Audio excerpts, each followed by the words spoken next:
Assalamualaikum warahmatullahi wabarakatuh. Perkenalkan, saya Mia Rosmiati. Pada video kali ini, saya akan menjelaskan mengenai sintesa agenda 3 dan personal branding, di mana saya membuat mind map mengenai sintesa modul 3. Di agenda 3 ini, kita mempelajari yaitu manajemen ASN, pelayanan publik, dan wall of government. Dan yang terakhir ada tambahan mengenai personal branding.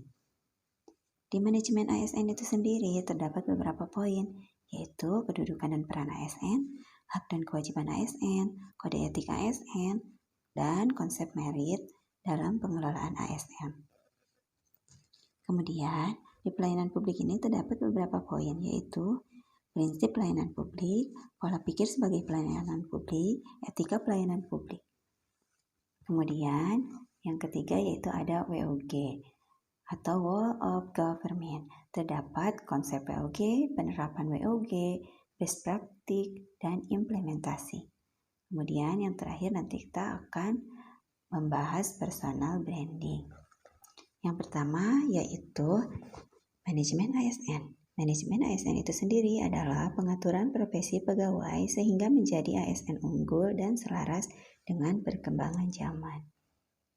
Kemudian, untuk peran dan kedudukan ASN, menurut Undang-Undang Nomor 5 Tahun 2014, peran aparatur sipil negara adalah sebagai perencana, pelaksana, dan pengawas, penyelenggara tugas umum pemerintahan dan pembangunan nasional, melalui pelaksanaan kebijakan dan pelayanan publik yang profesional, bebas dari intervensi publik, serta bersih dari korupsi, kolusi, dan nepotisme.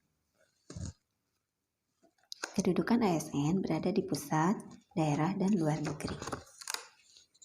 Yang selanjutnya yaitu peran ASN. Peran ASN adalah sebagai pelaksana kebijakan publik, pelayan publik, dan perekat dan pemersatu bangsa. Kemudian, ada hak dan kewajiban ASN. ASN berhak atas kesejahteraan dan pengembangan kompetensi. Kewajiban ASN sesuai dengan tugas dan tanggung jawab. Kemudian, yang selanjutnya ada kode etik. Kode etik merupakan acuan bagi ASN dalam penyelenggaraan birokrasi pemerintah untuk menjaga martabat dan kehormatan ASN. Yang selanjutnya yaitu sistem merit. Jadi, sistem merit itu adalah sistem yang menjamin objektivitas tanpa membedakan latar belakang, politik, ras, agama, jenis kelamin, asal-usul, dan lain-lain. Berarti, manajemen ASN didasarkan atas kualifikasi, kompetensi, dan performan atau kinerja. Yang selanjutnya yaitu pelayanan publik. Pelayanan publik adalah kegiatan dalam rangka pemenuhan kebutuhan pelayanan bagi masyarakat akan barang, jasa, dan atau pelayanan administratif. Prinsip pelayanan publik berdasarkan keputusan Menteri Pendayagunaan Aparatur Negara atau Menpan nomor 63/MPAN/M/7/2003.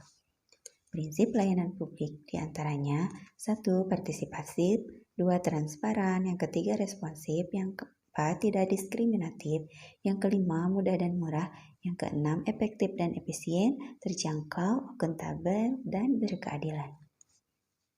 Kemudian, terdapat unsur penting dalam pelayanan publik yaitu 1. Penyelenggara layanan, yang kedua penerima layanan, yang ketiga kepuasan pelanggan.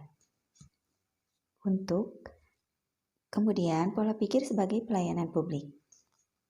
Pelayanan publik merupakan hak warga negara diselenggarakan dengan pajak yang dibayar oleh warga negara dengan tujuan untuk mencapai hal-hal strategi bagi kemajuan bangsa. Etiket pelayanan publik. Sikap sopan dalam berkomunikasi, sikap menghormati dan menghargai pihak lain, sikap penuh perhatian yang baik dan wajar, sikap suka menolong, tenggang rasa, ramah, akrab dan bersahabat, sikap menguasai diri dan mengendalikan emosi. Yang selanjutnya yaitu mengenai wall of government. WOG adalah sebuah pendekatan yang menyatukan upaya-upaya kolaboratif pemerintah dari keseluruhan sektor dalam ruang lingkup koordinasi yang lebih luas, guna mencapai tujuan bersama dalam pembangunan kebijakan, manajemen program, dan pelayanan publik. Kemudian penerapan WOG itu sendiri adalah penguatan koordinasi antar lembaga, membentuk lembaga koordinasi khusus, membentuk gugus tugas, dan koalisi sosial. Kemudian tantangan WOG itu sendiri adalah 1. Kapasitas SDM dan institusi, 2. Nilai dan budaya organisasi, dan yang ketiga kepemimpinan. Best praktik di Indonesia yaitu 1. Pembentukan Satgas COVID-19, dan yang kedua BPJS Kesehatan. Dalam pembentukan Satgas COVID-19 merupakan hasil dari integrasi beberapa lembaga negara dalam percepatan penanggulangan pandemi COVID-19 di Indonesia. Yang kedua yaitu ada BPJS Kesehatan. Jadi dengan BPJS Kesehatan ini dapat mewujudkan reformasi pembiayaan kesehatan secara menyeluruh dan terintegrasi berdasarkan prinsip dan tata kelola yang baik. Kemudian yang selanjutnya ada mengenai personal branding. Jadi setelah kita memahami pembelajaran dari agenda 3, lalu apa yang harus dilakukan sebagai ASN? Setelah mempelajari manajemen ASN, pelayanan publik, dan WOG, yaitu mengetahui kedudukan dan peran, mematuhi kode etik, melaksanakan pelayanan publik secara profesional, melaksanakan kewajiban sesuai dengan tugas dan tanggung jawab, mampu melaksanakan etiket layanan publik, serta mampu berkolaborasi, berkoordinasi, dan berintegrasi dalam meningkatkan mutu layanan. Harapan yang diinginkan yaitu meningkatkan kepuasan pelanggan terhadap pelayanan publik dan mampu mempererat persatuan dan kesatuan bangsa. Demikian yang dapat saya sampaikan, semoga bermanfaat. Terima kasih. Wassalamualaikum warahmatullahi wabarakatuh.